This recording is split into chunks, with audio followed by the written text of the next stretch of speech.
A'udzubillahi minasyaitonirrajim. Bismillahirrahmanirrahim. Assalamualaikum warahmatullahi wabarakatuh. Alhamdulillah wassalatu wassalamu ala asyrafil anbiya'i wal mursalin wa ala alihi wa sahbihi ajmain, amma ba'd. Alhamdulillah, anda bersama saya Dai Aiman dalam Tanyalah Ustaz, biar tahu jangan keliru. Para penonton sekalian, nikmati diskaun 1.50% daripada harga emas dengan kempen diskaun akaun Afin Emas I. Hubungi 0382302222 atau kunjungi mana-mana cawangan Afin Bank atau Afin Islami berdekatan dengan anda untuk maklumat lanjut sentiasa untuk anda. Alhamdulillah, terima kasih para penonton yang terus setia bersama dengan kita dalam Tanyalah Ustaz pada hari ini dalam topik perbincangan tafsir dan taranum surah As-Saffat ayat 97 sehingga ayat 101.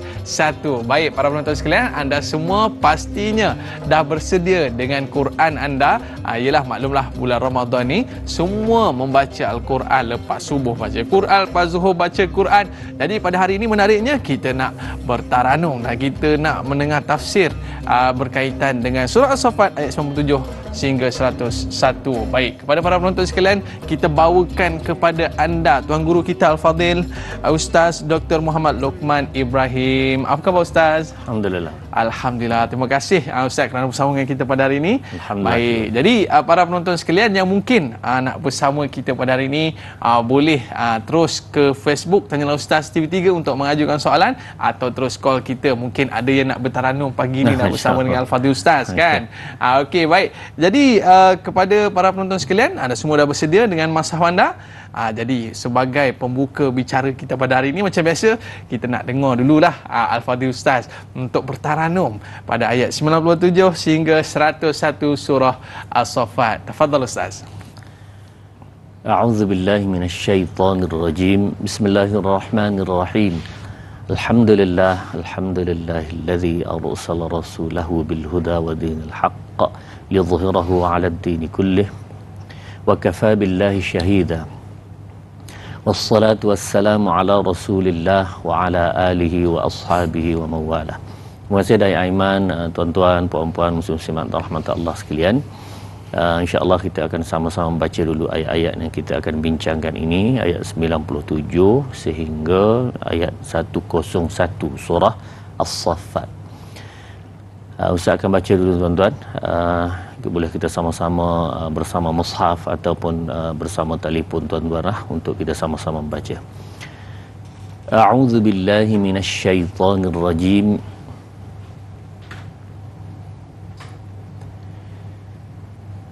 Bismillahirrahmanirrahim.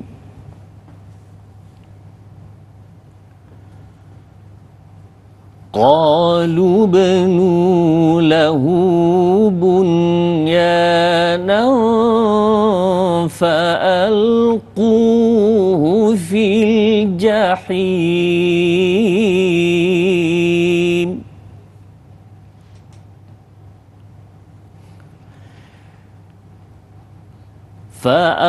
فأرادوا به كيدا فجعلناهم الأسفلين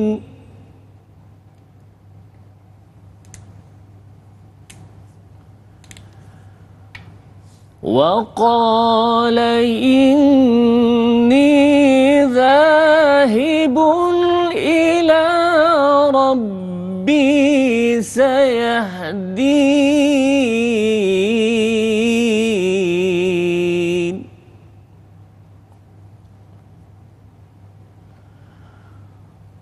رب هب لي من الصالحين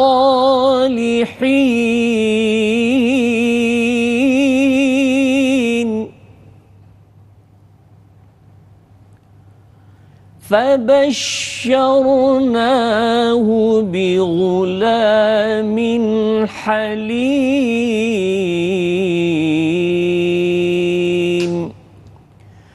Sadaqallahul azim.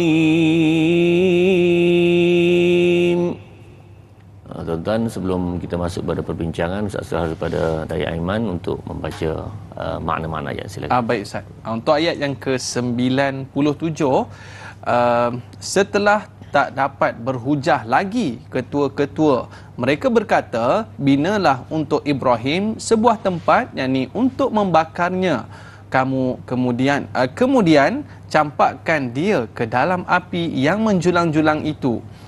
Ayat yang ke-98, maka mereka, yakni dengan perbuatan membakar Nabi Ibrahim itu, hendak melakukan angkara yang menyakitinya. Lalu kami jadikan mereka orang-orang yang terkebawah, yakni yang tidak berjaya maksudnya. Ayat yang ke-99, dan Nabi Ibrahim pula berkata, aku hendak, yakni meninggalkan kamu pergi kepada Tuhanku. Ia akan memimpinku, yakni ke jalan yang benar. Ayat yang ke-100, wahai Tuhanku, kurniakanlah kepadaku anak yang terhitung dari orang-orang yang soleh. Ayat yang ke-101, lalu kami berikan kepadanya berita yang menggembirakan, bahawa ia akan beroleh seorang anak yang penyabar. Fadhal Ustaz. Baik, terima kasih Dayak Aiman dan tuan-tuan muslim-muslimat rahmat Allah sekalian. Sebelum kita bincang lebih lanjut tentang ayat-ayat mana pada hari ini, saya nak sebutkan dulu sedikit berkenaan tentang ilmu Al-Quran yang biasanya kita bincang pada awal ini, iaitu bidang atau pembahagian qiraat. Dan tuan-tuan, bacaan yang kita baca sama-sama tadi, nama bacaannya adalah bacaan Hafs daripada Asim. Hafs daripada Asim. Ini satu bacaan yang daripada Nabi sallallahu alaihi wasallam ajar kepada sahabat pada tabi'in, atba' dan seterusnya lah, sampai kepada kita. Satu cara. Kemudian di sana ada cara-cara yang lain, kan? Dan cara ini ada pelbagai, dan ini juga bacaan Rasulullah sallallahu alaihi wasallam. Baik, mana kita akan sama-sama membaca. Saya akan tunjuk contoh dulu pada ayat nombor 97 itu. Baik Ustaz. Misalnya kita nak baca pada bacaan Bazzi daripada Ibnu Kathir. Bazzi daripada Ibnu Kathir, dalam ayat tersebut dia ada berubah sedikit sahaja. Fa'alquhu tu ada berubah sedikit. Dengan suratul Haq, fa'alquhu fil jahim, dua harakat. Biasa kita baca tidak ada itu, hanya satu harakat saja, fa'alquhu fil, kan? Tapi di sini dibaca dengan Bazzi daripada Ibnu Katsir membaca fa'alquhu fil jahim. Baik, kita cuba. Qalu banu lahu bunyanan fa'alquhu fil jahim. Cuba kan?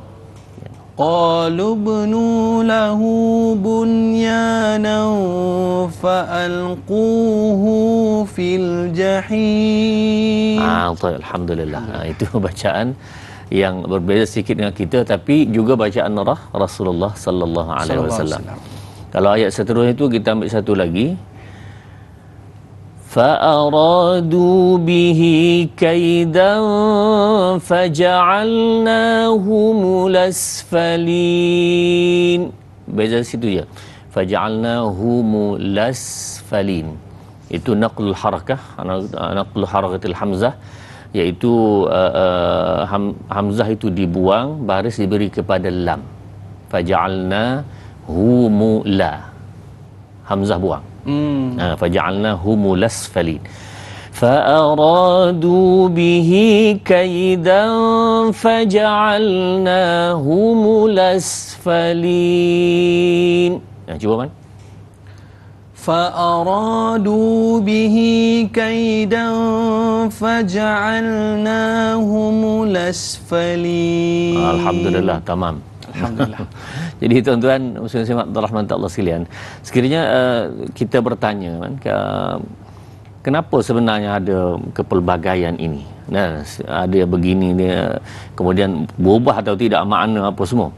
Baik tuan-tuan muslim-muslimat rahmat Allah sekalian, punca bacaan yang pelbagai ini adalah kerana permintaan Rasulullah sendiri kepada Allah Subhanahu wa taala.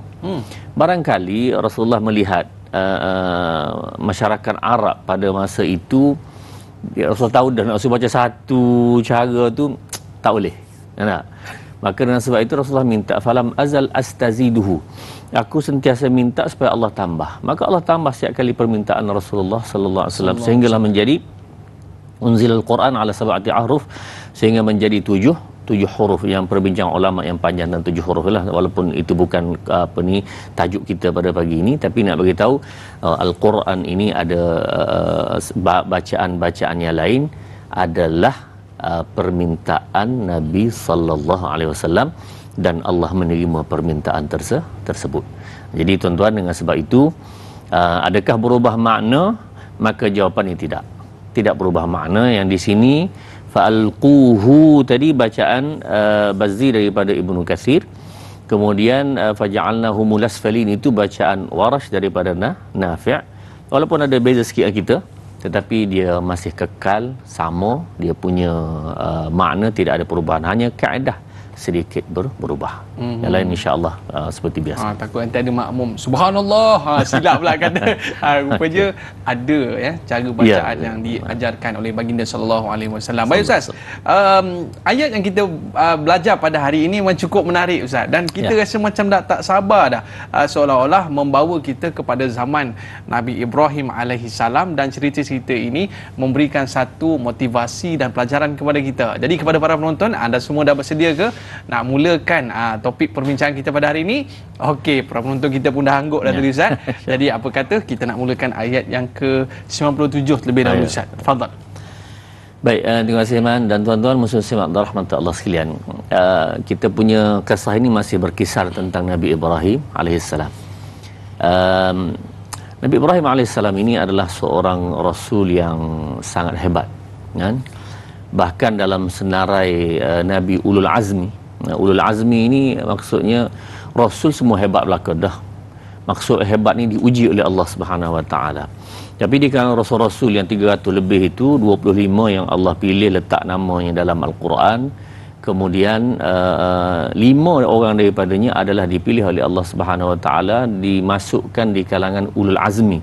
Ulul Azmi ini yang punya azam, tekad yang sangat kuat, menahan kesabaran ujian Allah Subhanahu Wa Taala. Jadi asyaddun nasi bala'an al-anbiya, manusia paling tinggi di sisi Allah ni, paling kuat diuji, iaitu Rasul. Dan 5 ni paling tinggi, Rasulullah sallallahu alaihi wasallam paling atas, nombor 2 Ibrahim. Kemudian itulah katanya Musa, Isa dan Nuh. Jadi ini semua rasul-rasul yang sangat banyak diuji oleh Allah Subhanahu Wa Taala. Nabi Ibrahim yang kedua. Baik, tuan-tuan sekalian rahmat Allah sekalian, antara ujian besar Ibrahim ini sebenarnya seorang nabi yang tubuhnya lemah, kan? Maksudnya dia orang biasa aja, bukan diberikan oleh Allah Subhanahu Wa Taala macam ahli gusti punya tubuh, tidak. Ada kuasa kan? Ada kuasa tak ada. Ya tak? Ini manusia biasa saja. Cuma kalau Rasulullah SAW sebut dalam ayat Quran menyebutkan innama ana basyarun mislukum, aku manusia biasa, yuha ilayya, aku diwahyukan oleh Allah. Ini membezakan di antara Ibrahim dengan manusia kebanyakan pada zamannya. Maka tuan-tuan, dengan sebab itu walaupun tubuhnya lemah, Ibrahim ini disuruh oleh Allah Subhanahu Wa Taala untuk pergi berdakwah kepada kaum, dan di kalangan kaum itu pula adanya seorang raja yang sangat keras, sangat ganas. Raja ini namanya Namrus. Ada tahu kata Namrus, ada kata Namrud, tak apalah. Seorang raja yang begitu hebat. Dan dalam riwayat disebutkan dalam beberapa tafsir tentang ada 4 orang yang hebat atas muka dunia ni menakluk seluruh bumi ini. Jadi makna jadi raja tu bukan hanya di tempat dia, bahkan seluruh bumi. 2 kafir, 1 nama Bukhtu Nassar, yang kedua Namrud. Jadi soalannya, siapakah Namrud ini? Tak? Macam mana dia boleh menakluk ini? Ustaz serah dulu kepada mana. Itu dia. Daripada hujung sampai ke hujung dia takluk, Ustaz. Memang hebat betul. Jadi dengan kehebatan dia itu dapat ditangkis dengan mudah oleh Nabi Ibrahim AS. Ceritanya selepas ini. Jangan ke mana-mana. Kembali dalam Tanyalah Ustaz. Tanyalah Ustaz, biar tahu jangan keliru.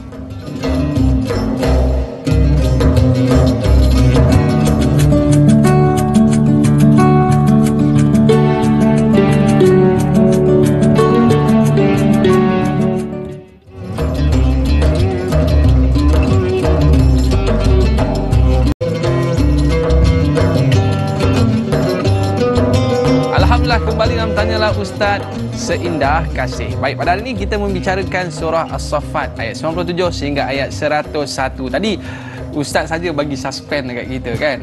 Ustaz kata relax dulu. Lepas ni Ustaz sambung cerita tentang Namrud tadi Ustaz. Boleh sambung lagi Ustaz Fadhal. Baik, terima kasih man. Tuan-tuan muslim rahmatullah sekalian.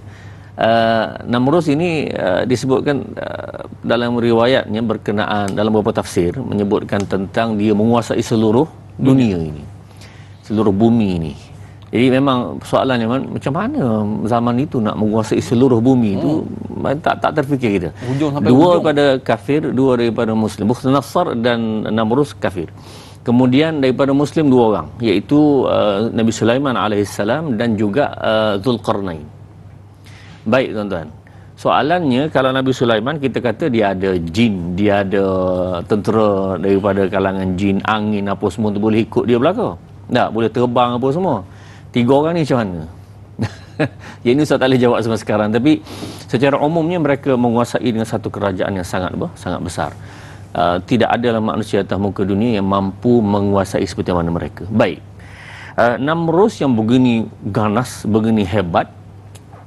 Dalam riwayat menyebutkan dia merentah hampir 400 tahun. Umurnya panjang. Orang dulu memang umur panjang. Nabi Nuh alaihissalam alfun illa khamsina ama. 1050 makna 950 tahun. Umur panjang. Baik tuan-tuan, maka Nabi Ibrahim dihantar untuk orang ini. Menguasai bumi ini dan dihantar untuk orang ini. Tapi tuan-tuan, Ibrahim yang tubuhnya lemah ini tetapi bila membawa satu risalah, membawa satu suruhan Allah, maka dia jadi berani. Hatta yang kuat itu jadi lemah.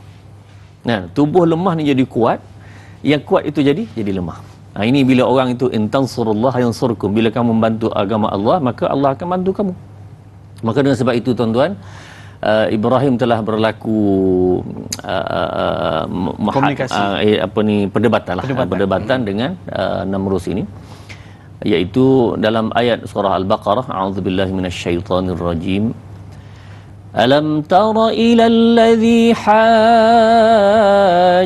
Ibrahim fi rabbih an ataahu Allahul mulk إذ قال إبراهيم ربي الذي يحيي ويميت قال أنا أحيي وأميت إلى آخر الآيات. Baik, ketika mana Ibrahim berhujjah dengan Namrud, maka alam tara ila hajja Ibrahim an atahu Allahul mulk idh qala Ibrahim rabbi alladhi yuhyi wa yumiit. Ibrahim kata bahawa Tuhan aku yuhyi wa yumiit, menghidup dan mematikan. Namrud pun jawab, dia kata, oh Tuhan kamu gitu. Aku pun boleh. Tak, dia mengaku Tuhan Namrud ini. Aku pun boleh. Ibrahim kata macam mana? Okey, dia kata pengawal ambil 2 orang banduan. Banduan pun dia ambil daripada penjara, dibawa ke depan. Okey, satu ini bunuh. Yang kawan terpinga-pinga apa pasal ni, kena bunuh. Allahu Akbar. Yang seorang lagi terpinga-pinga apa pasal ni kan. Maka yang seorang lagi, kamu pergi, aku bebaskan. Dia pun lari tu takutlah sebab kawan dia kena bunuh. Jadi tuan-tuan tengok, yang aku kata mati, aku kata hidup. Kalau gitu kita boleh buat. Nah, tapi tuan-tuan, Allah beri kepada Nabi Ibrahim satu sifat. Ini sifat wajib seorang rasul, itu fatanah. Saya ingatkan tuan-tuan, sekiranya anak kita ada nama Fatin, sebut betul-betul Fatin. Yang sebut Fatin itu kan. Al-Fatin nak jadi macam Fatana tu ni fitnah tak payah. Sebutlah Fatin, cerdik. Oh, beza Ustaz. Ya. Sifat nak Rasul ini Fatanah, cerdik. Maka sebab itu tuan-tuan, qala Ibrahim fa inna Allah ya'ti bisyamsi minal masyriq fa'ti biha minal maghrib. Allah mengangkat ataupun mengeluarkan matahari daripada timur ke barat. Sekarang kamu terbalikkan. Jadi mari idea kepada Ibrahim AS itu kamu terbalikkan. Fabuhital ladzi kafar, maka tersengaplah. Itu Ustaz punya bahasa lah. Terdiam, terkedu dia, tak boleh nak jawab. Fabuhital ladzi kafar. Jadi tuan-tuan, ini antara kelebihan Nabi Ibrahim AS, walaupun tubuhnya lemah, tetapi Masya Allah, hebatnya Ibrahim ini berani mengatakan kebenaran di hadapan sultanin jair.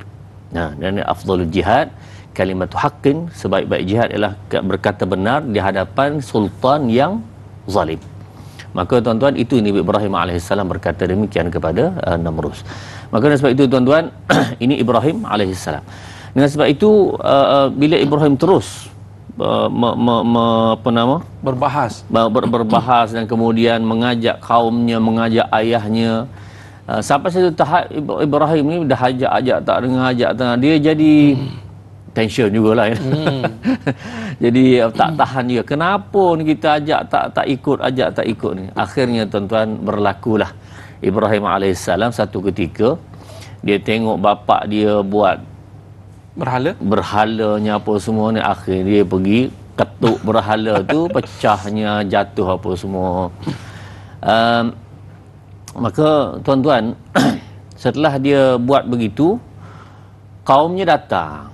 Kaumnya datang ni, bila datang, maka mereka pun kata, siapa buat ni? Dalam ayat Quran surah Al-Anbiya, a'udzubillahi minasyaitanirrajim, qalu man fa'ala hadza bi alihatina innahu laminadh zalimin. Siapa ketuk raja Tuhan kita ni? Siapa yang buat gini tentulah sangat zalim. Maka jawablah orang ramai, qalu sami'na fata yadhkuruhum yuqalu lahu Ibrahim. Kami dengar Ibrahim buat ni. Qalu fa'tu bihi ala a'yunin nas la'allahum yashhadun. Ambil dia, pergi cari dia. Kita nak minta dia jadi saksi ni, betul ke ni? Beri tangkap Ibrahim, apakah kamu buat? Kata, kemudian Ibrahim AS pun kata, cuba kamu tanya. Cuba kamu tanya Tuhan kamu ini siapa yang buat sebenarnya? Dia tanya balik. Ibrahim kata, cuba tanya balik. Tanya Tuhan ni. Tentulah tak boleh jawab. Jadi ma yang tekun, makna Tuhan kamu tak boleh cakap pun. Jadi afata'buduna min dunillahi ma la yanfa'ukum syai'an wa la yadurrukum. Kamu sembah satu Tuhan, tak boleh cakap, tak boleh beri kebaikan, mudarat pun tak boleh. Macam mana kamu sembah Tuhan yang macam ini? Maka tuan-tuan, akhirnya sampailah kepada ayat ini. Panjang kita punya cerita ni, barulah sampai kepada ayat ini. Mereka berpakat, kalau gini Ibrahim tak boleh dibiarkan. Sebab dia akan menyebabkan huru-hara kepada masyarakat, dia akan menyebabkan masalah kepada Tuhan kita apa semua. Akhirnya tuan-tuan, mereka berpakat untuk bakar. Lalu qalu banu lahu bunyanan, mereka buat satu bangunan. Ini antara kaid ataupun makar tipu daya mereka buat satu bangunan. Kemudian bangunan ini mereka letak Ibrahim, ikat Nabi Ibrahim, dan mereka bertujuan untuk membakar. Ini orang kata kecerdikan. Orang kata walaupun mungkin tubuhnya biasa, orang biasa, tapi dapat menundukkan disebabkan dengan bantuan daripada Allah SWT. Tadi Ustaz sebut pasal bakar Ustaz. Sahabat kita Sahziatul Siddiq, boleh kita raikan Ustaz? Boleh, insya-Allah. Okey, soalannya, mengapakah mereka terus mengambil keputusan untuk membakar Nabi Ibrahim AS? Apakah mereka tiada hujah untuk menjelaskan kebenaran, menyebabkan mereka terus mengambil tindakan untuk menghukum Nabi Ibrahim? Bimbang-bimbang penduduk orang ramai ketika itu menerima kebenaran yang diperjelaskan oleh Nabi Ibrahim AS. Tak sabar nak dengar sambungan cerita tu Ustaz. Baik, terima kasih Sahziatul Siddiq. Soalan sangat baik berkaitan dengan ayat yang kita Nabi Ibrahim nak dibakar ini. Mereka bila tangkap Ibrahim, mereka tanya, anta fa'alta hadza bi alihatina ya Ibrahim? Kamu kah buat ni? Ibrahim jawab, qala bal fa'alahu kabiruhum hadha. Tak tanya yang ni, tanya yang bos ni, ketua yang besar, yang besar sekali, tanya yang ini. Jadi dalam itu Ibrahim maksudnya nak menunjukkan benda itu tak boleh bercakap, ma yantiqun, tidak boleh bercakap, kemudian tak boleh buat apa-apa kebaikan dan kebenaran, tak boleh buat apa pun. Maka dengan sebab itu tuan-tuan, mereka rasa tercabar. Jadi daripada situlah, oleh kerana betul Syah Zatul Siddiq sebut itu, iaitu mereka ni tak boleh nak berhujjah lagi dengan Ibrahim. Caranya apa dia? Kita diamkan dia. Apa diamnya? Iaitu kita bakar. Inilah yang berlaku dengan Nabi Ibrahim alaihissalam. Dan tuan-tuan, Nabi Ibrahim alaihissalam ini bila tahap nak dibakar itu, ialah kita sebut awal tadi, Nabi Ibrahim tubuhnya lemah sahaja. Dia nak berlawan macam mana? Mungkinlah dia dengan kekuatan yang ada tak akan mampu diikatnya apa semua. Maka diletakkan di atas satu tempat yang dijadikan semacam bangunan itu. Maka diletakkan Ibrahim dan dibakar. Baik, tuan-tuan sekalian rahmat Allah sekalian, kenapa Namrus buat begitu kepada Nabi Ibrahim? Sedangkan boleh aja dia penggal Nabi Ibrahim. Tapi antara tujuan besar dia nak menunjukkan kepada semua masyarakat, kalau kamu lawan aku, inilah jadi ini makan dia. Satu. Yang kedua ialah aku ini raja. Aku ini orang sangat hebat. Ini aku buat bangunan, aku boleh bakar Ibrahim yang kecil ni, tak ada apa lah. Jadi tuan-tuan, itulah yang berlaku, diletakkan Ibrahim situ dan dibakar. Baik, antara dalam tafsir-tafsir menyebutkan tuan-tuan, walaupun ini kisah yang barangkali tidaklah kuat sangat untuk kita tindak, tapi ada satu perkara baik untuk kita sama-sama tuan-tuan. Ada seekor burung. Bila Nabi Ibrahim ini dibakar, ada seekor burung yang terbang di atas ni. Dia ambil air, kemudian dia titikkan, dia ambil air, kemudian dia titikkan di atas api yang besar, yang marak itu. Maka tuan-tuan, bertanyalah binatang yang lain. Dia kata, wahai burung, apa pasal kamu pergi buat begitu sedangkan benda itu tidak ada manfaat? Sia-sia. Baik, jawabnya burung ini, aku tahu perkara ini tidak akan dapat memadamkan api, tapi sekurangnya aku berusaha. Ini tuan-tuan. Mungkin dalam keadaan masyarakat yang begitu macam-macam ini, dengan dalam internet ni kita mampu nak sekat apa semua, tapi kita berusaha, iaitu yang Allah nak tengok. Ada. Mungkin tak dapat nak mengubah pun semua sekali, tapi dapatlah tarik seorang dua keluar daripada azab Allah Subhanahu Wa Taala. Itulah yang kita buat, dan ini jugalah yang tanya Ustaz sedang buat. Mungkin ramai lagi orang di luar sana yang tidak dapat bersama kita, tapi tak apa tuan-tuan, kita teruskan perkara ini. Semoga-moga Allah Subhanahu Wa Taala akan menarik sebahagian manusia yang mana akan bersama-sama dalam kebaikan. Tapi kita tertanya-tanyalah Ustaz, apalah yang dilakukan oleh Nabi Ibrahim sebelum dia dibakar? Dia tak lari ke? Ataupun dia tak surrender? Okey, surrender. Mintalah, bagi tahulah apa yang nak dibuat. Ataupun waktu ketika itu Nabi Ibrahim bergantung sepenuhnya kepada Allah Subhanahu Wa Taala. Selepas inilah kita bicarakan. Boleh Ustaz? Tuan-tuan jangan ke mana-mana, kembali selepas ini Tanyalah Ustaz, biar tahu jangan keliru.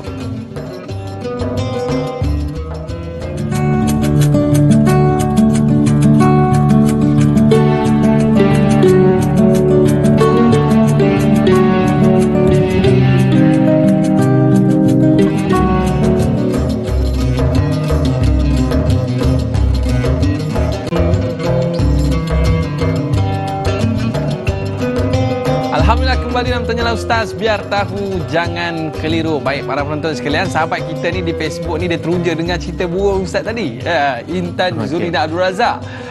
Sirah tentang cubaan Nabi Ibrahim dibakar hidup-hidup berkait rapat dengan kisah seekor burung yang cuba memadamkan api tersebut. Walaupun usahanya kecil, namun burung itu tekad supaya tidak dipersoalkan kelak di hadapan Allah SWT. Soalan saya, ibrah dari perbuatan burung itu dengan usaha dakwah orang awam seperti saya, apa yang boleh kita pelajari darinya? Silakan Ustaz. Baik, terima kasih Intan Zurina, soalan yang sangat baik. Ustaz kira ini pandangan yang memang sangat-sangat ada kebenarannya. Tuan-tuan saudara rahmati Allah sekalian, burung itu sangat kecil dan tidak memberi kesan sedikit pun kepada api. Tetapi usaha itu yang kita sebutkan Allah Subhanahu Wa Taala nak tengok. Nah, usaha dan ikhtiar. Baik, tuan-tuan saudara rahmati Allah sekalian, hatta di dalam kaedah usul fiqh, ada jadi satu kaedah usul fiqh iaitu tuan-tuan, mala yudriku kulluhu la yutraku julluhu. Kalau kita bahasa mudahnya, kalau tak boleh buat semua, jangan tinggal semua. Tak boleh buat semua, jangan tinggal semua. Nah, contoh mudahlah tuan-tuan, ni ke bulan puasa kan, bulan Ramadan. Kalaulah kita tidak mampu untuk berpuasa, katakanlah seorang itu dia mampu berpuasa itu, dia gastrik ke apa nama apa semua kan, tak mampu berpuasa tu, mampu setengah hari dia kena buat dulu. Walaupun tidak sempurna, tapi sekadar dia usaha itu Allah nak tengok. Samalah juga kalau orang tak sembahyang misalnya, sembahyang dia tak mampu nak sembahyang berdiri, dia boleh duduk. Itu maksud apa yang tak boleh dibuat semua, jangan tinggal semua. Jadi tuan-tuan, begitulah usaha ikhtiar daripada burung ini yang kita sama-sama ambil iktibar.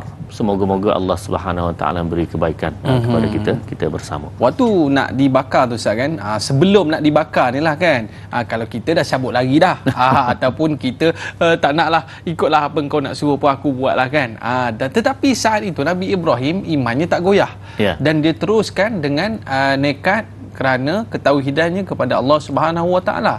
Apa sebenarnya prinsip yang dipegang oleh Nabi Ibrahim dan apa yang menjadi kekuatan padanya untuk meneruskan walau nak dibakar? Silakan Ustaz. Terima kasih Man. Tuan-tuan muslim rahmat Allah sekalian, dalam ayat Quran Allah sebut dengan jelas, a'udzubillahi minasyaitonirrajim, ya ayyuhallazina amanu in tansurullaha yansurkum wa yuthabbit aqdamakum. Wahai orang-orang beriman, sekira kamu membantu Allah, ulama menyebutkan membantu agama Allah, in tansurullah yansurkum, Allah pasti, itu jawab itu, yansurkum, Allah pasti menolong kamu, wa yuthabbit aqdamakum, dan menguatkan kaki kamu. Maknanya berhadapan dengan musuh itu Allah beri kekuatan. Jadi Ibrahim tubuhnya lemah, tetapi bila berhadapan jadi kuat dia, tak takut dia. Macam mana kita biasa nama Masyittah, tukang sisir anak Firaun itu, bila dia telah memeluk Islam, bila Firaun tahu dia telah memeluk Islam itu, akhirnya Masyittah ini dicampak ke dalam satu kawah air menggelegak dengan anak kecil lagi, dan antara anak yang boleh bercakap sesuatu anak Masyittah itulah. Jadi masa tu jadi was-was dia nak terjun, dia tak takut sebenarnya, tetapi anak kecil ini jadi was-was dia. Anak kecil dia bercakap, wahai ibu, sesungguhnya kita berada pada jalan yang benar, maka terjun di dalam tu dengan anak-anaknya itu. Tuan-tuan, Masyittah tubuhnya lemah seperti mana Ibrahim, tetapi kekuatan itu Allah Subhanahu Wa Taala berikan. Itulah dia Ibrahim. Dan tuan-tuan, bila Nabi Ibrahim alaihissalam ini dibakar, dengan tawakalnya kepada Allah Subhanahu Wa Taala, asasnya tuan-tuan, seorang yang buat bantu agama Allah dengan seikhlas daya dia tuan-tuan, segala-gala dia boleh buat, dia buat untuk agama Allah. Bila dia susah, Allah pasti bantu, dan bantuan ini secara serta-merta. Usah ada beberapa kisah tentang perkara ini tuan-tuan. In tansurullah yansurkum. Ibrahim alaihissalam apabila dia dibakar itu, maka Allah Subhanahu taala turunkan bantuan segera. Itu Allah sebut dalam Al-Quran surah Al-Anbiya, qulna ya naru kuni bardan wa salaman ala Ibrahim. Wahai api, qulna ya naru kuni bardan, wahai api sejuklah. Sejuklah kamu, bardan wa salaman ala Ibrahim, selamat kepada Ibrahim. Kalau kita baca kepada api sekarang, boleh sejuk tak api tu? Tak jadi Ustaz, makin kuat pula nanti. Baik, Ustaz nak sebut gini tuan-tuan. Kalau tuan-tuan ada keyakinan yang sangat kuat, boleh jadi tu. Masya-Allah. Boleh jadi. Tidak ada benda pelik di sisi Allah Subhanahu Wa Taala. Sebab dalam akidah Ahlussunnah wal Jamaah, api itu panas pun, tetapi yang membakar itu dengan izin Allah Subhanahu Wa Taala, bukan api. Sebab itu Ibrahim tidak terbakar. Ya, api itu asalnya sifatnya membakar. Tapi bila Allah kata kamu sejuk, bukan kamu yang bakar, aku yang bakarnya, maka Ibrahim tidak terbakar. Oh, semua dengan izin Allah. Dengan izin Allah. Jadi kalau Allah tak izin, macam Ashabul Kahfi. Ashabul Kahfi 309 tahun duduk dalam gua, tidur apa semua, mati ke tidak? Tak. Hidup balik. Jadi walaupun tak makan, tak minum, tapi hidup balik. Dengan izin Allah. Dengan izin Allah. Maksudnya apa? Bukan makanan beri kenyang, Allah yang beri kenyang. Ini tuan-tuan penting sangat dalam masalah akidah.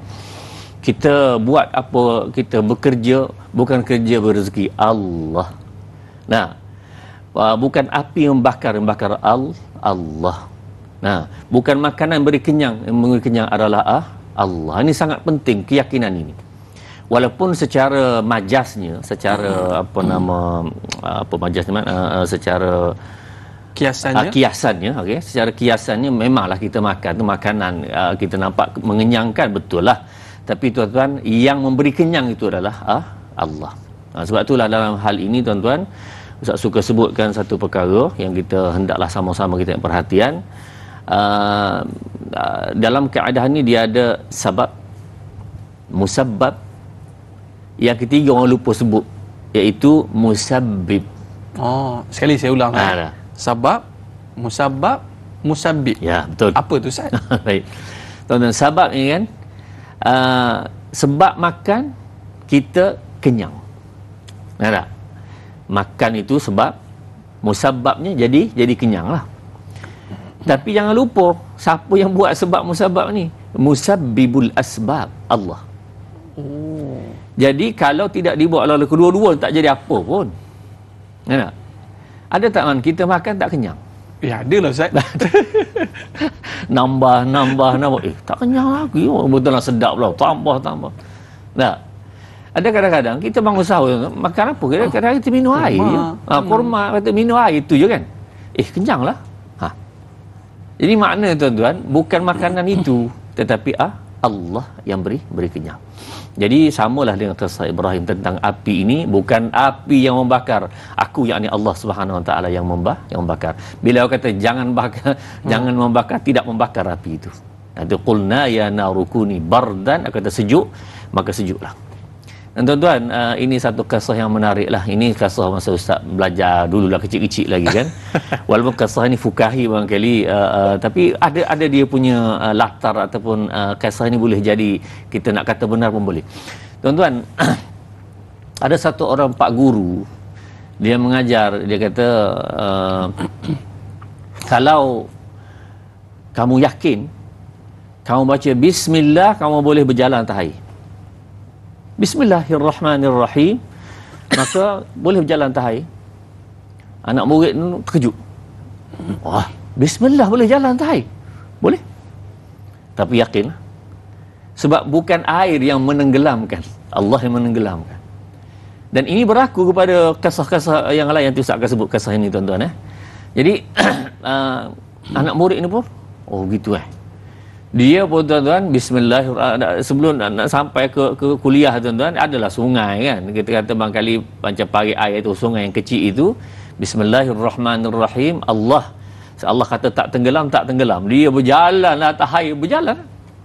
Jadi tuan-tuan, itulah dia, hari-hari dia datang ke belajar apa semua tu, berjalan atas air. Satu ketika dia nak jemput pak guru ni ke rumah dia, sebab dia ada ilmu yang sudah hebat ni kan. Jadi dia pun jemput pak guru. Bila jemput pak guru ni, pak guru pun sangguplah pergi rumah dia. Bila jalan sampai ke sungai itu tersebut, sungai kecil itu, pak guru pun tunggu. Dia kata, kita nak naik apa ni? Nak langkah sungai? Kan pak guru ajar Bismillah, kita jalan atas air je lah. Dia pun kata, kamu jalan atas air ke? Ya, jalan atas air. Pak guru yang ajar dia tu. Jadi masa tu Pak Guru ni dia ajar saja, dia pun tak berapa yakin lah boleh jadi begitu tuan-tuan. Akhirnya bila berjalan tenggelam lah, baru melangkah jatuh dalam air tu, budak ni pun jadi was-was lah, Pak Guru jatuh, aku macam mana tak? Lepas tu hilang keyakinannya itu, jatuh juga dia dalam air. Jadi tuan-tuan nak beritahunya, maksudnya apa? Kalau orang tu yakin sungguh, binatang buas dalam hutan itu tidak memberi apa-apa kemudaratan. Allah yang memberimu mudarat itu. Manfaat pun Allah, yang kemudian yadur, itu semua kerja Allah Subhanahu Wa Taala. Kita ada lagi beberapa kisah yang itu yang menarik tuan-tuan. Insya-Allah nanti kita bincang. Tapi pelik Ustaz, agak-agak terperanjat ke dia orang bila mana melihat Nabi Ibrahim keluar relax je, tak ada terbakar pun, tak terperanjat ke dia orang. Okey, jangan terperanjat dulu. Selepas ni Ustaz akan ceritakan. Para penonton, kembali selepas ini Tanyalah Ustaz Seindah Kasih.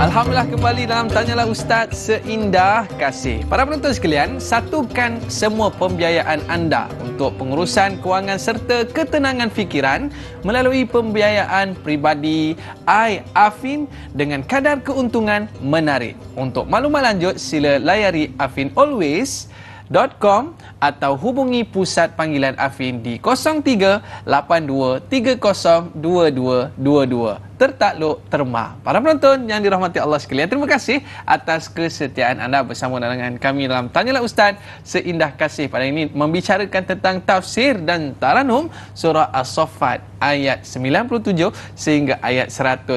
Baik Ustaz, bila kita melihatkan keyakinan Nabi Ibrahim alaihissalam tu Ustaz, kita kena pasak sungguh-sungguh dalam jiwa lah Ustaz. Kita buat apa saja pun mungkin kadang-kadang nampak macam tak logik, tapi sebenarnya bila keyakinan itu letak dalam jiwa kita, terus jadi kuat kan, tambah-tambah bila di bulan Ramadan Ustaz. Baik, kita nak dengar lagi sambungan cerita ni. Mungkin pada ayat yang berikutnya Ustaz, ayat ke-98 ni mungkin menceritakan tentang bagaimana respon mereka bila melihat Nabi Ibrahim ini tiba-tiba keluar dalam keadaan selamat.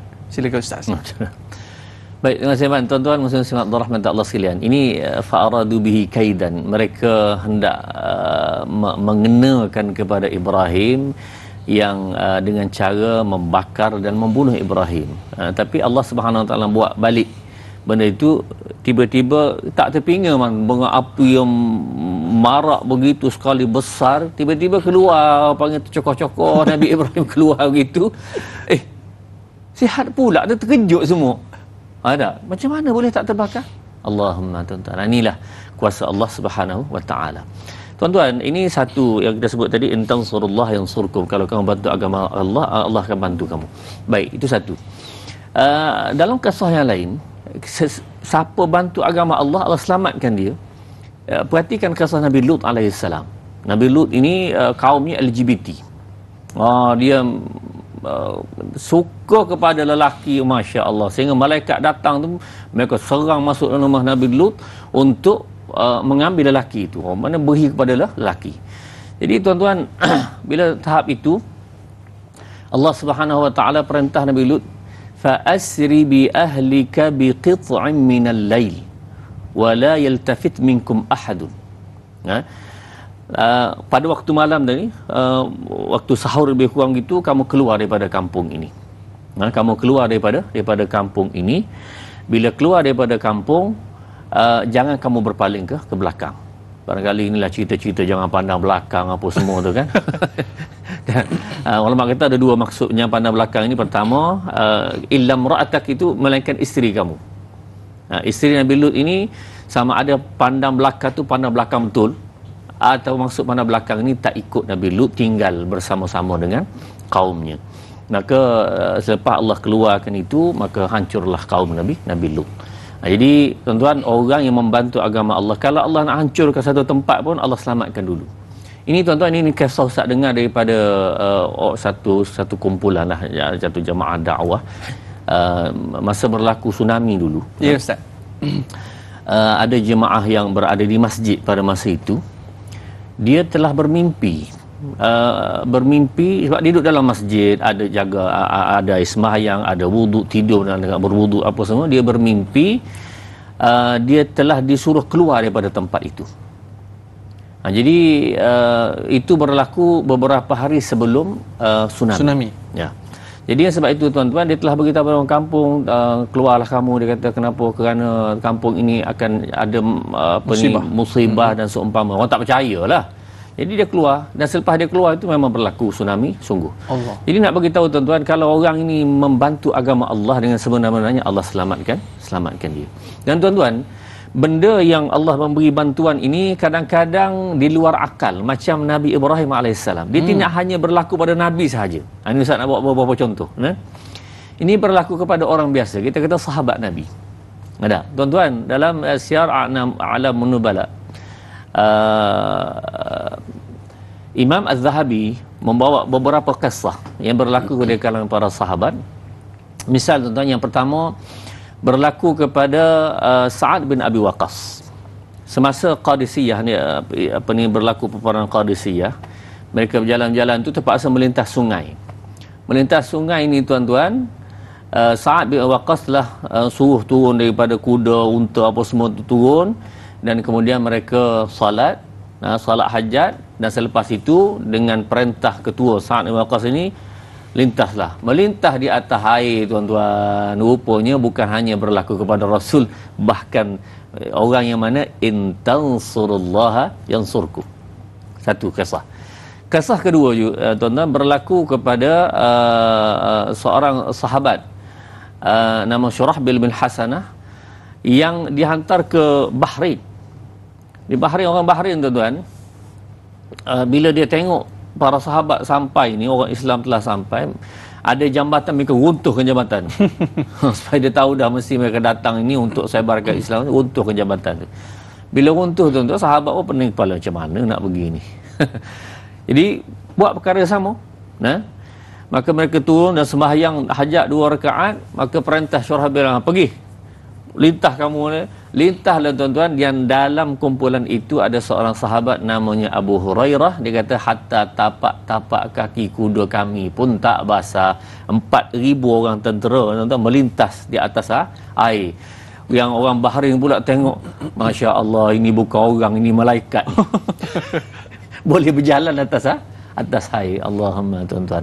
Jadi kisah ini adalah kitab Syiar A'lam Nubala, dan ini benda bukan pelik bagi orang yang membantu agama Allah. Allah buat demikian. Insya-Allah. Hatta dalam hadis sahih Muslim tuan-tuan, Rasulullah pernah menghantar satu kumpulan yang diketuai oleh Abu Ubaidah Al-Jarrah sampai satu tempat, dan Rasulullah memberi makanan, bekalan kepada mereka ini, jaraban min tamar. Ini hadis yang sahih. Jaraban ni kan satu plastik lah, kes lah, satu plastik lebih kurang, beri kepada Abu Ubaidah Al-Jarrah untuk makanan mereka. Satu tentera 300 orang tuan-tuan, beri satu beg plastik, dia kata Allahumma. Jadi Abu Ubaidah ni bagi satu biji gitulah.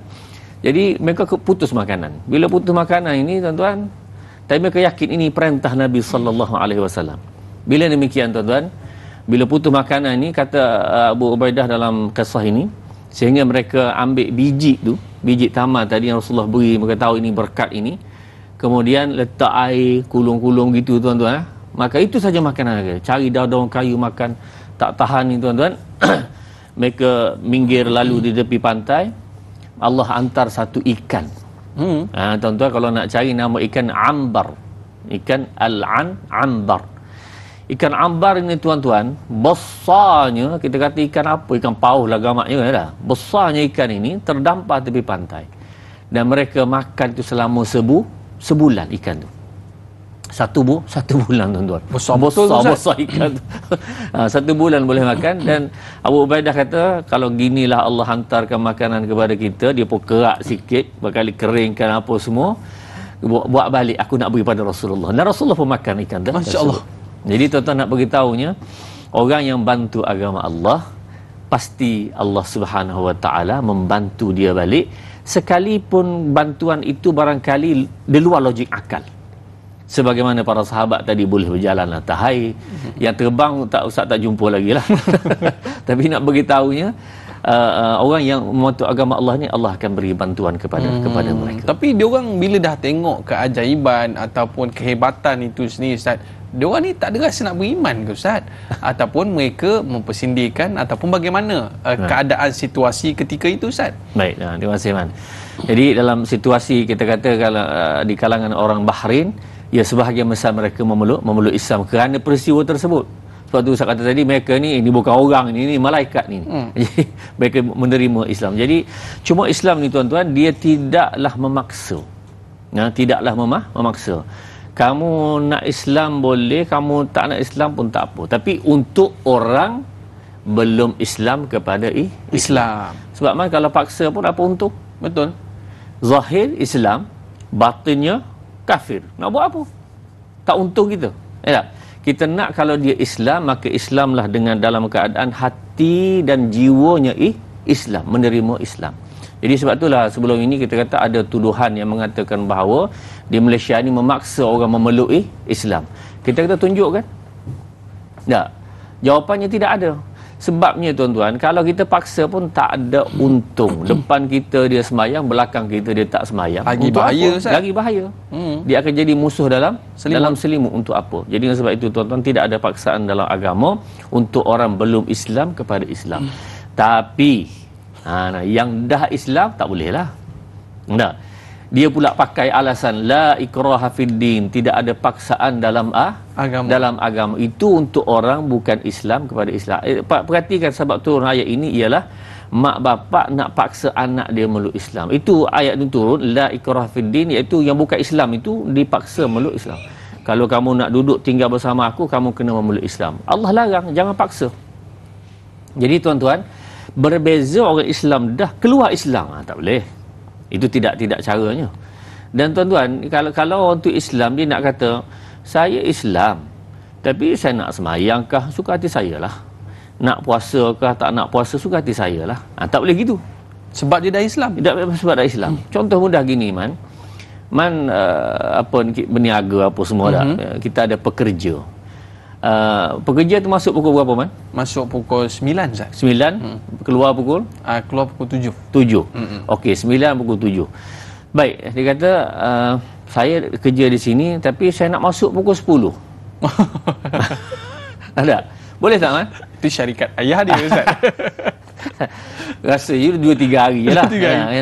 Kemudian pukul 4 petang lewat dah ni, nak buka puasa apa semua kan. Jadi nak balik dah, boleh? Jawapannya tidak boleh. Jadi kenapa dia dah terima sign MOU apa ni, agreement sebagai menjadi pekerja, tiba-tiba tak nak ikut, tak boleh lah.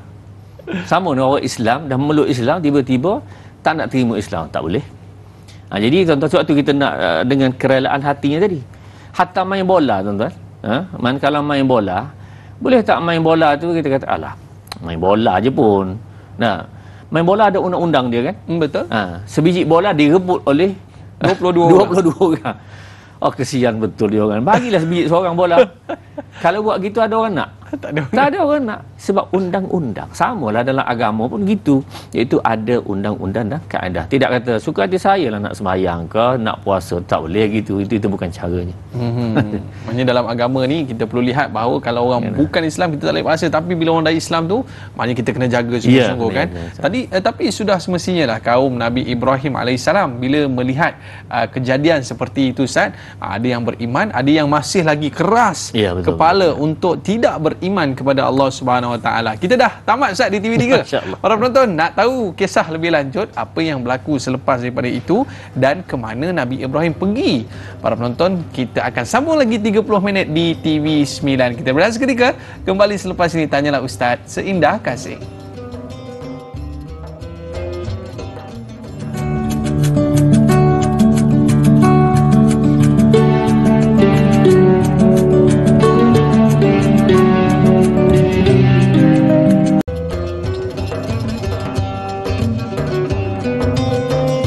Alhamdulillah, kembali dalam Tanyalah Ustaz. Biar tahu, jangan keliru. Terima kasih para penonton yang terus setia bersama dengan kita pada hari ini. Seindah kasih.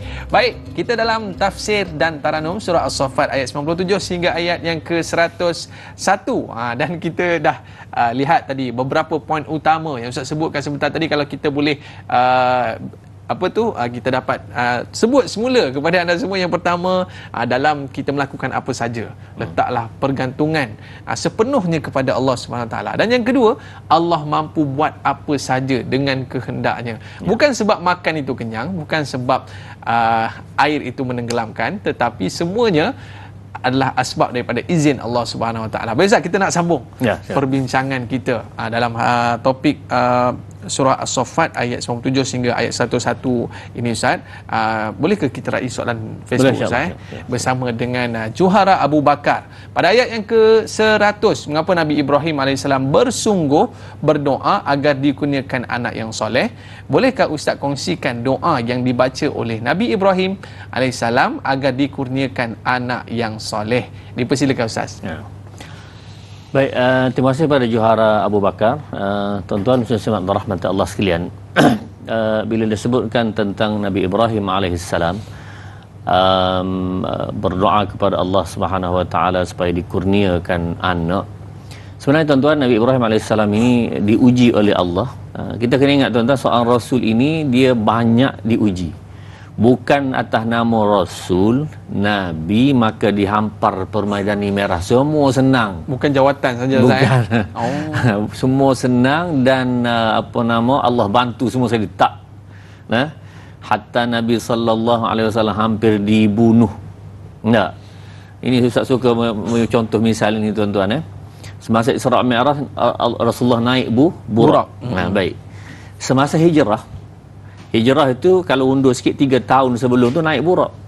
Soalan kan, kenapa Rasulullah tak minta burak tu? Ya Allah, kamu kan suruh aku hijrah, hantarlah burak tu. Kenapa tidak begitu? Tak. Kan burak tu sekali langkah sejauh mata memandang sampai terus sampai kan. Kenapa? Ini Rasulullah faham bahawa seorang Rasul ini diuji oleh Allah Subhanahu Wa Taala. Maka dengan sebab itu Rasulullah tidak mengomel, maksudnya ya Allah kenapa tidak. Rasulullah hadapi perkara itu. Inilah yang Allah Subhanahu Wa Taala diuji. Sama Nabi Ibrahim diuji. Umur sudah tua, anak tak ada. Anak tidak ada. Jadi tuan-tuan, inilah antara doa Ibrahim, Rabbi habli minas salihin. Ya Allah, berilah kepada aku ini anak yang keturunan yang saleh. Tak dapat sehinggalah tuan-tuan, kata mufassirin dalam hal ini, Ibrahim ini sehingga umur 80 barulah Allah Subhanahu Wa Taala memberi anak kepada Nabi Ibrahim AS. Dan anak pertamanya iaitu Ismail. Itu pun daripada isteri yang kedua, Hajar. Jadi tuan-tuan, kalau ada nama wanita yang nama Hajar tu baca betul-betul. Bukan ha. Kalau Siti Hajar tu bukan ha itu, Siti Hajar. Ini sama dengan. Maksudnya orang Arab bercakap begitu ni, Hajar. Bukalah tafsir mana-mana bil ha simpul tu. Siti Hajar. Masuk berbeza, Ustaz. Ini sama, bukan ada makna yang khusus. Macam nama Ustaz Luqman tidak ada makna yang khusus, tapi itu penamaan yang sudah cara sebutan. Cara sebutan begitu dah. Jadi tuan-tuan, dapat anak daripada Siti Hajar Ismail. Kemudian dapat Ishak daripada Siti Sarah. Daripada Ishak ini lahirnya Yaqub. Daripada Yaqub ini lahirnya yang anak 12 itu. Maka pecahan inilah lahirnya kaum Yahudi. Antara sebab Yahudi ini tidak menerima Nabi sallallahu alaihi wasallam sekalipun mereka tahu bahawa Muhammad ini akan lahir. Mereka tahu. Nama mereka tahu. Bukan saja Rasul akhir, mereka tahu nama sekalipun. Allazina yattabi'una ar-rasulan nabiyyal ummiyyal ladzi yajidunahu maktuban, tertulis indahum fit Taurat wal Injil, dalam Taurat dan Injil ada dah nama Rasulullah sallallahu alaihi wasallam. Dan Syekh Ahmad Didat dalam video-video lepas tuan-tuan boleh rujuk dia kata dalam kitab Talmud ke apa nama Yahudi punya tu kan, Dalam kitab itu pun ada sebut nama Mahmud. Dan rupanya semasa Yahudi duduk di wall dia tu kan, itu tu dia memang sebut Mahmud atau tuan sila rujuk dalam YouTube itu ada. Jadi tuan-tuan nak sebutnya bahawa nama Muhammad memang ada dalam Taurat dan dalam Injil. Kenapa tidak beriman dengan Muhammad? Kerana Muhammad ini bukan keturunan daripada Yahudi, tapi keturunan daripada Siti Hajar. Siti Hajar itu lahirnya Ismail, dan Ismail itu keturunan sampai kepada Nabi sallallahu alaihi wasallam. Maka tuan-tuan, yang paling penting ialah keturunan para nabi dan rasul ini daripada itratit tahirah, daripada aslab at-tayyibah, daripada keturunan yang suci. Dan dalam hadis-hadis menyebutkan, sehingga para ulama menyebutkan ini mutawatir, tahapnya sangat kuat, iaitu mesti keturunan nabi-nabi Rasul-Rasul ini daripada keturunan yang suci. Tidak boleh daripada keturunan yang tidak baik. Tapi Nabi Ibrahim alaihissalam dia dah tahu dah mungkin Siti Sarah ni dia tidak mampu untuk melahirkan anak, Ustaz. Tapi tetap juga berdoa setiap hari untuk minta zuriat ni, Ustaz. Ya. Apa sebenarnya keyakinan yang terdapat pada diri Nabi Ibrahim alaihissalam ni, Ustaz? Ya. Baik, terima kasih, Man. Benar. Dalam masalah doa kita tidak ada putus asa. Dalam masalah doa. Sehingga tuan-tuan, Allah Subhanahu wa taala mengabulkan satu doa ini, kabul satu doa ini mungkin segera, alal faur, satu, mungkin bertangguh, dua, dan mungkin juga Allah tak terima langsung di akhirat Allah terima. Jadi semua itu ada. Dan kepada Nabi sallallahu alaihi wasallam dalam hadis sahih Muslim, ada Allah terima dan Rasul sebut ada yang Allah tidak terima. Salah satu doa yang Allah tidak terima kepada Nabi sallallahu alaihi wasallam ialah kisah kita tahu itu harapan Nabi supaya pak saudara dia yang menjaga dia daripada dia kecil itu, iaitu Abu Talib, itu tidak Islam. Kemudian doa Rasulullah sallallahu alaihi wasallam supaya umat ini tidak bercakaran. Itu Allah tidak terima. Itu dah hadis sahih Muslim. Jadi makna hatta Rasul sendiri ada doa-doa yang Allah tidak terima. Adalah sebab-sebabnya. Atau ada satu kisah yang sangat menarik dalam masalah doa ini, iaitu ada seorang di dalam program live TV, macam inilah kita ni tuan-tuan. Ustaz tak nak sebut namanya, tuan-tuan carilah. Seorang doktor, dia asalnya Islam, tapi dia keluar daripada Islam. Dia keluar daripada Islam. Dengan sebab dia keluar dari Islam itulah pengacara ini telah panggil dia untuk tanya sebuah program live itu kenapa. Maka dia kata sebab aku keluar daripada Islam ini, dia kata kerana bila aku berdoa Allah tidak terima. Jawab pengacara itu Islam. Dia kata Muslim, tak, Allah terima. Tak terima, dia kata. Cuba kau minta 1 juta sekarang, Allah terima ke tidak? Tak. Minta 1 juta, adakah Allah terima? Memanglah kita kata begitu dah. Kalau kita, ya Allah, berilah aku 1 juta, berilah 1 juta, bam, jatuh. Kalau gitu, tak payah kerja, Ustaz. Tak payah kerja dah. Tuan-tuan sesimat rahmat Allah sekalian. Jadi akhirnya berlaku perdebatan yang sangat sehinggalah akhirnya pengacara ni halau dalam program live. Ini ada tuan-tuan, kalau tuan-tuan nak cari dalam internet itu, tapi tak apalah, Ustaz tak nak sebut nama di sini, cari ada perdebatan ni sehinggalah dihalau dalam program live TV. Sangat dahsyat tuan-tuan. Tapi dia kata, Ustaz nak jawab begini tuan-tuan. Allah, kalau kita minta 1 juta, Allah tidak terima. Ada. Baik. Man Allah nak terima doa kita tu dengan cara kita kah dengan cara Allah? Dengan cara Allah. Cara Allah. Mana ada pekerja? Okey. Pekerja saya komplain dengan mana? Saya dah 10 tahun kerja tak nak naik pangkat. Apa mana nak jawab apa? Suka hati saya lah. Syarikat saya. Kalau kena nak berlembut sikit, okeylah nanti saya naik pangkat kamu. Okay. Dia pun tunggu tu. Tak naik juga. Tak? Jadi dia pergi jumpa balik. Bos, kenapa tak naik pangkat ni? Saya akan naik pangkat kamu dengan cara saya. Jadi tuan-tuan, kalaulah orang itu datang kerja pun lambat, kerja pun mengulur saja dan tuangnya banyak, bos pun tengok atas bawah, nak naik pangkat. Cuma bos ni jaga mulut je, kalau tidak dia sembuh semua. Tapi tuan-tuan, Dia ada hati nak naik pangkat. Jadi tuan-tuan, cara penerimaan itu adalah hak milik Allah Subhanahu wa taala. Tapi Allah tidak akan meninggalkan doa itu, ud'uni astajib lakum, Allah akan terima.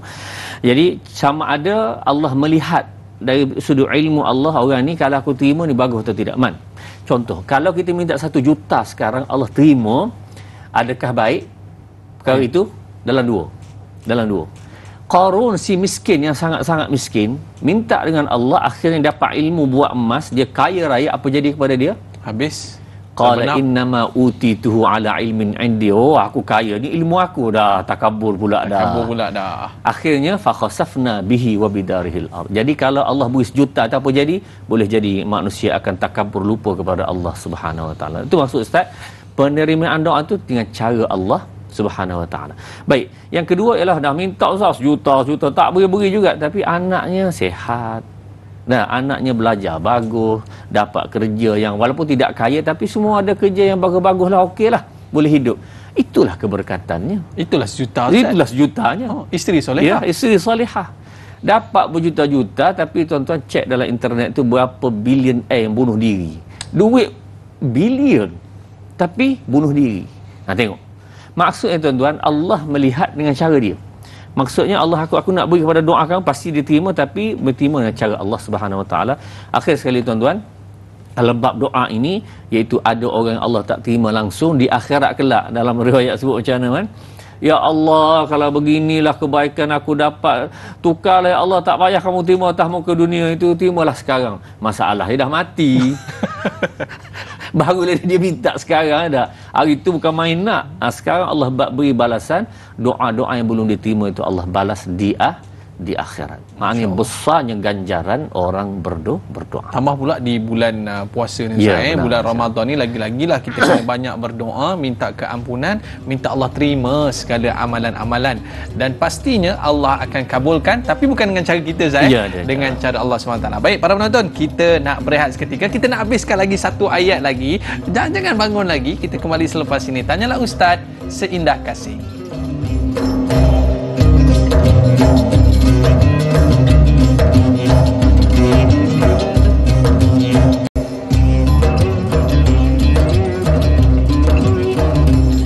Alhamdulillah, kembali dalam Tanyalah Ustaz, Seindah Kasih. Baik Ustaz, kita nak raikan soalan sahabat kita di Facebook Ustaz. Bersama dengan Muhammad Hafizi, soalan saya dalam ayat yang ke-100 dan ke-101, Nabi Ibrahim AS telah berdoa kepada Allah SWT supaya dikurniakan seorang anak yang soleh lagi sabar, dan Allah SWT memakbulkan doanya. Apakah doa itu dan dalam usia berapakah Nabi Ibrahim AS mendapat zuriatnya itu, Nabi Ismail AS? Mohon pencerahan Ustaz. Tafadhal. Baik, terima kasih kepada Muhammad Hafiz. Soalan sangat baik. Dan tuan-tuan muslimin rahmati Allah sekalian, Nabi Ibrahim AS sebenarnya saya sebutkan tadi mendapat anak tu dalam keadaan usia yang telah tua lah, iaitu sekitar umur 80 tahun. Jadi itulah ujian Allah Subhanahu wa taala kepada Nabi Ibrahim. Dan sebagaimana Ustaz sebutkan juga sebelum ini tuan-tuan, bahawa nabi-nabi dan rasul-rasul ini dia tidak ngomel. Ya Allah kenapalah, ya Allah kenapa? Tak, dia tak cakap begitu. Kerana mereka faham itu adalah sunnatullah. Ya. Saya ingat ada satu lagu dulu lah.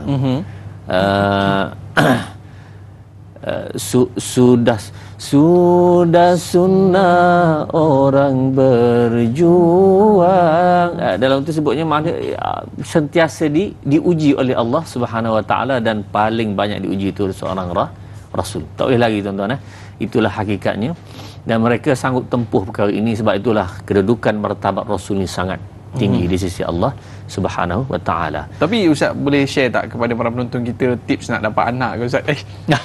Ada ke Ustaz? Mungkin ada yang diuji dengan belum dapat anak lagi Ustaz kan? Tuan-tuan muslimat rahmat Allah sekalian, tentang anak ini dalam Quran ada sebut. Ayat surah Nuh, faqultu astaghfiru rabbakum innahu kana ghaffara yursilis samaa'a 'alaikum midrara wa yumdidkum bi amwalin wa banin. Banyakkan istighfar. Istighfar. Faqultu astaghfiru rabbakum innahu kana ghaffara yursilis samaa'a 'alaikum midrara wa yumdidkum bi amwalin wa banin. Dah Allah perbanyakkan anak. Jadi antara tafsir ayat ini ialah orang tanya pada Hasan Al-Basri macam mana nak dapat anak, dia tak dapat anak lamanya apa semua ni, maka Hasan Al-Basri kata kamu ala taqra al-Quran ayat kaza wa kaza, iaitu surah Nuh, itu istighfar banyak-banyak. Jadi tuan-tuan lebih-lebih lagi pada bulan Ramadan, astaghfirullahalazim, astaghfirullahalazim, astaghfirullahalazim. Mana kita ada masa kan untuk ada satu kisah sikit? Boleh Ustaz. Tuan-tuan, dalam tafsir ayat ini ada satu kisah yang berlaku kepada Imam Ahmad bin Hanbal.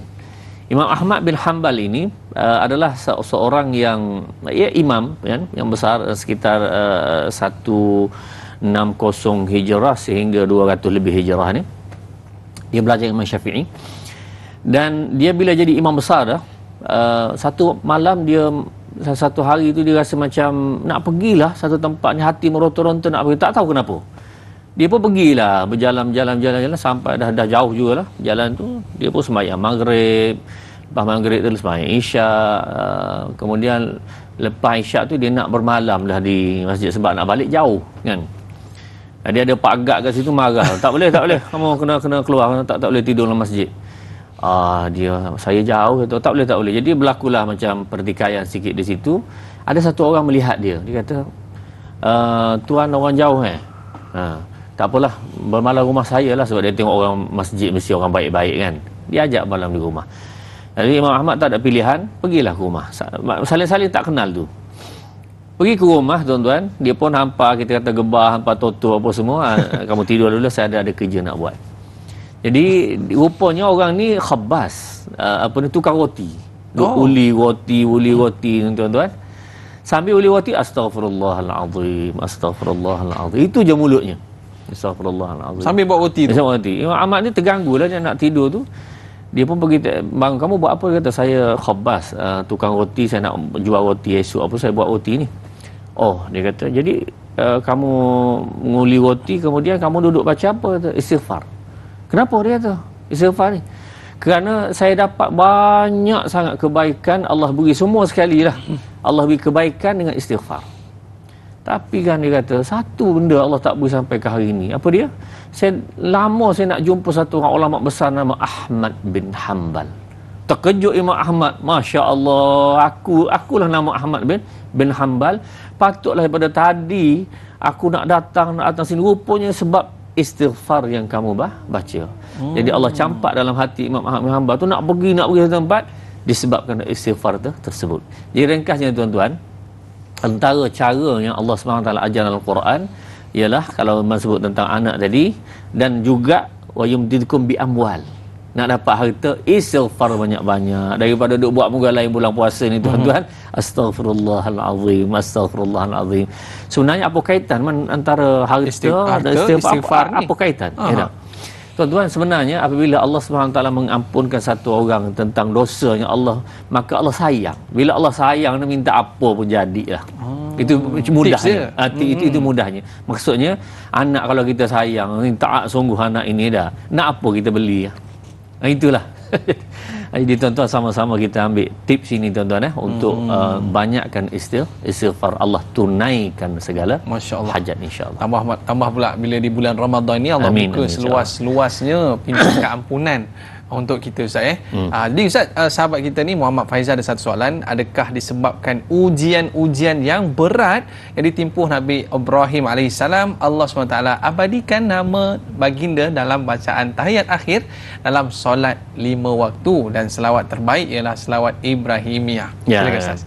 Baik, terima kasih Muhammad Faizal bin Ahmad. Dan Ustaz setuju bahawa antara kelebihan Nabi Ibrahim ini ujian yang banyak, dan termasuk ulul azmi minar rusul, dan Allah SWT beri kelebihanlah dibacanya nama beliau ini di dalam salat. Dan tuan-tuan, hatta orang-orang yang Allah suka ini, Allah sebutkan dalam Al-Quran. Bukan sahaja orang, binatang pun sama, haiwan pun sama. qalat namlah ya ayyuhan namlu dukhulu masakinakum la yahtimannakum Sulaiman wa junuduhu wa hum la yash'urun. Semut yang buat kerja, wahai kaum semua masuk dalam lubang ni, tentera Sulaiman nak lalu, dia bukan tahu pun, dia pijak je kita. Dia tak tahu Sulaiman boleh dengar tu, sebab dia faham bahasa binatang. Jadi kerja yang sebegini Allah suka menyelamatkan kaumnya ini, tuan-tuan.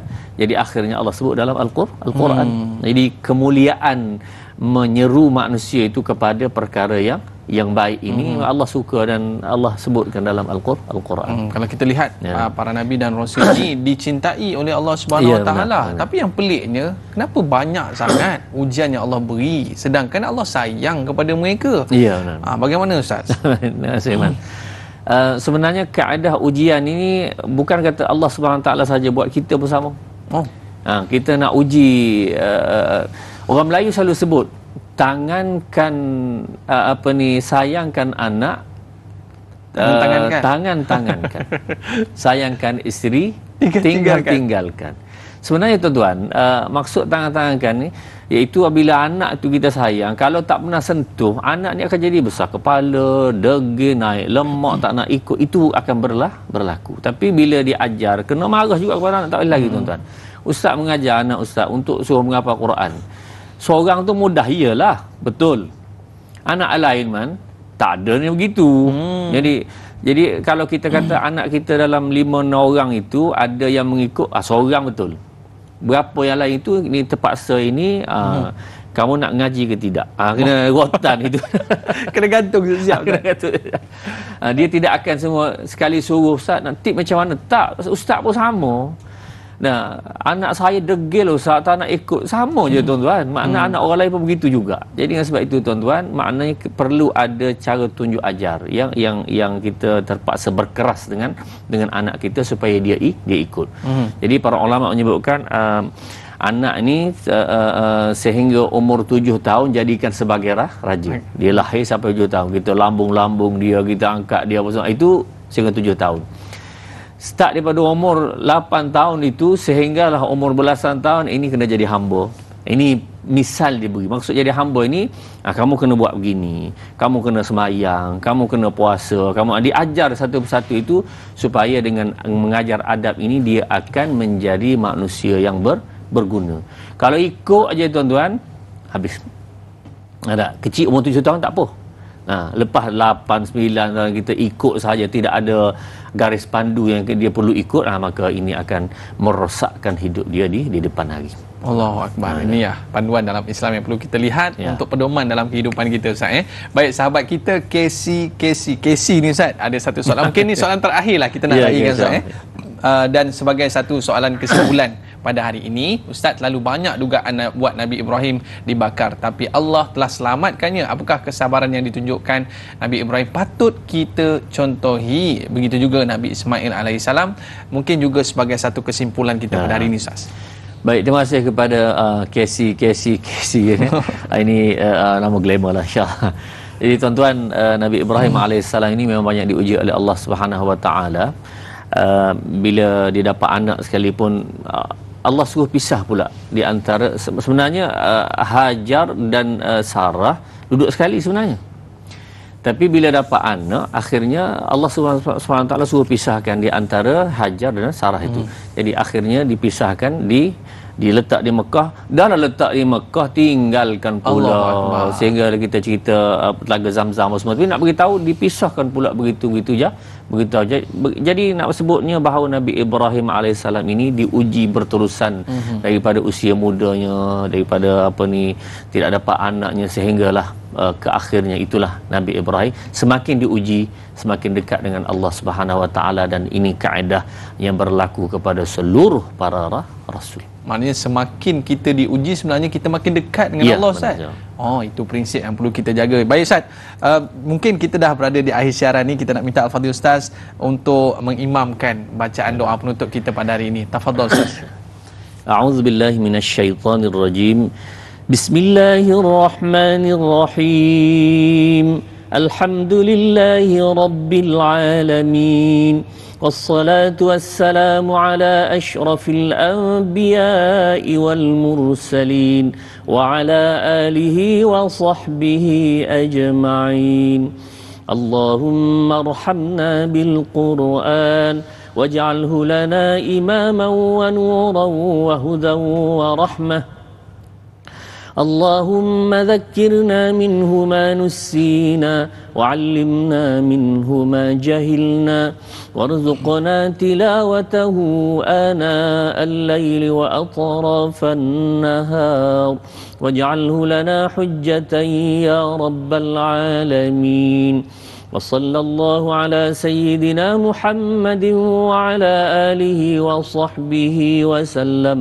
Walhamdulillahi Rabbil Alamin. Amin amin ya rabbal alamin. Terima kasih kepada Al-Fadhil Ustaz atas penjelasan ya.